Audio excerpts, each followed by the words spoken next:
On my first day entering the palace for the imperial selection, the emperor died. Then I got sent to guard his tomb, and guess what? The tomb collapsed. So they threw me into the royal vegetable garden to plant veggies and catch bugs, and boom, everyone in the entire palace got food poisoning.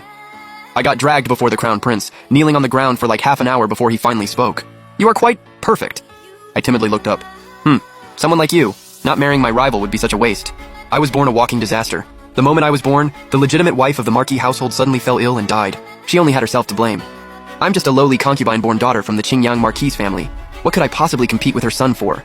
Yet she still tried to poison me, and just like that, my mother suddenly rose in status and became the new mistress of the household. While that was good news for me, from then on everyone spread rumors that I was a cursed disaster star. Whoever I touched got unlucky.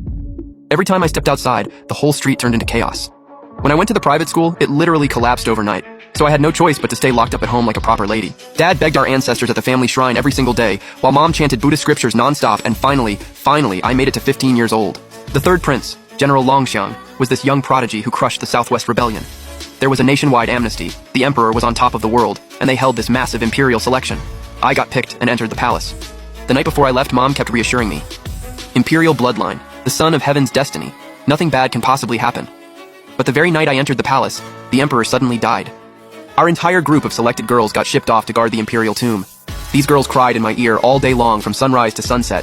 And then, when I got annoyed, the tomb collapsed. The Imperial Observatory worked through the night studying the stars and discovered a cursed disaster star had entered the dragon veins. The observatory director kneeled all night but still couldn't figure out who this disaster star was. Before I could even start panicking, they sent me to the royal vegetable garden. This time, everyone in the entire palace got food poisoning, and I was finally exposed. They dragged me before the crown prince. I kneeled there, barely breathing. After half an hour passed, I finally heard the man on the throne slowly speak. "You are quite perfect." I nervously looked up. He scoffed, eyebrows furrowed, hand pressed against his forehead. "Someone with your talents, not marrying my rival would be such a waste." With one marriage decree, the crown prince shipped me off to become the third prince's concubine. And this third prince? He's the same General Longxiang who crushed the Southwest Rebellion. So technically speaking, the third prince killed the late emperor, not me. Hehe. On my wedding night, I sat there in full bridal regalia all night long. The wedding candles burned out completely, and I still hadn't seen this legendary third prince. I was starving to death, so I just gave up and fell asleep in my wedding dress. Just when I thought I could finally rest, I heard chaos erupting outside. "Emergency! There's a fire in the front hall!" I was freaking out, terrified they'd blame me. Luckily, the fire wasn't too big and got put out quickly. But unfortunately, the plaque personally inscribed by the late emperor got completely burned. The head butler was clutching the charred remains on the verge of tears, but before he could even start crying, the third prince's distant cousin, the one living in Shaoxiang Pavilion, fell into the water. She was physically fine, but the late autumn water was freezing cold, and now she can never have children. She'd been scheming to become the third prince's concubine, but now that dream was dead. This cousin was crying her eyes out, threatening to kill herself, and the entire third prince's manor descended into absolute chaos. That's when someone remembered the rumors about me being a disaster star. They sent riders racing to the military camp to bring back the third prince, who'd gone straight there after the wedding. The third prince rode back at full speed and only made it through the gates at dawn. The second he stepped through the door, birds flew overhead and pooped all over him. He was absolutely livid. "Consummate the marriage right now!" When the third prince burst into the room, I'd already dozed off again. My bridal crown was still on my head, and my beautiful wedding robes were all wrinkled up. In my sleep, I was mumbling, "Big chicken legs, Wanbao restaurant, so hungry!" The third prince froze.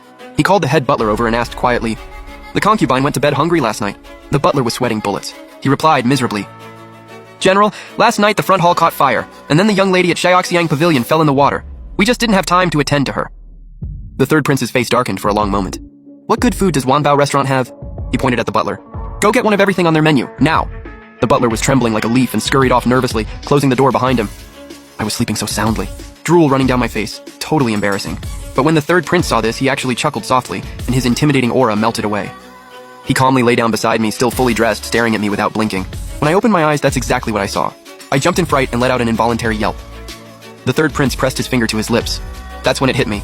Oh right, I'm a married woman now. But facing the third prince, I still felt super nervous. He noticed something and suddenly spoke. "You're very afraid!" His voice had this raspy, husky quality to it. I lowered my eyes and whispered, "A little." After hearing that, the third prince didn't say anything for a long time, just soft breathing, falling against my hair with each exhale. "Though you are a concubine, now that you've married me, I will treat you well." Whether he treats me well isn't really what I'm worried about. I'm a walking disaster. What if I accidentally kill him? Then I'd be a widow. That can't happen. No way. But very soon, another sensation completely replaced that thought in my brain. Everyone says consummation hurts, but I didn't expect it to hurt this much. Just when I thought the pain was becoming unbearable, everything suddenly ended. Shortly after the third prince got up, I sat up too and asked, "Your Highness, would you like to bathe?" Outside, daylight had fully broken and everything was crystal clear. Hearing my question, the third prince looked at me deeply. For a really long time, His face was tense, his expression incredibly complicated, like he was displeased or maybe frustrated. I was so confused. He didn't get out of bed. Instead, he just lay back down. So I had to lie down too, eyes closed, not knowing how much time passed. I felt like I couldn't just keep lying there. I was about to say something when suddenly the man beside me rolled over and pinned me down. The third prince's eyes were dark and intense, his voice husky, leaving no room for refusal. "One more time,